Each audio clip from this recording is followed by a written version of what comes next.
Let's make a perfect, delicious, tender and moist plum cake. Prepare an 8-inch round baking pan, line the bottom with parchment paper, grease the walls with butter and dust them with flour. Whisk together the dry ingredients, flour and baking powder. As usual, I have freshly milled whole wheat flour here. Prepare the plums that will go on top of the cake, cut them into halves and remove the pit. Depending on the size, you will need about 6 to 8 plums. Whip butter with sugar until the mixture is light yellow and fluffy. Here I have a hand whisk, but it is much faster with an electric mixer. Add eggs and mix them together with the butter, and then add the dry ingredients and mix just until combined.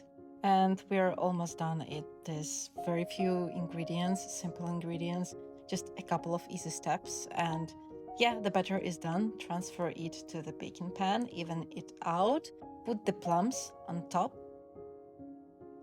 Prepare the topping by mixing cinnamon and brown sugar and sprinkle it on top.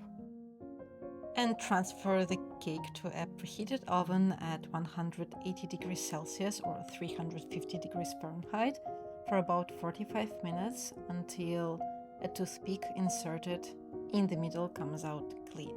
Let the cake cool down and remove it from the baking pan. I sprinkled some powdered sugar on top to make the cake look nicer, but in any case, it tastes incredible. It's one of the best cakes I've ever tried. The cake is moist and tender and the plums have sourness to them, but the cake is sweet, so there is this wonderful balance. It is really irresistible and it disappears really fast. And it is so easy to make.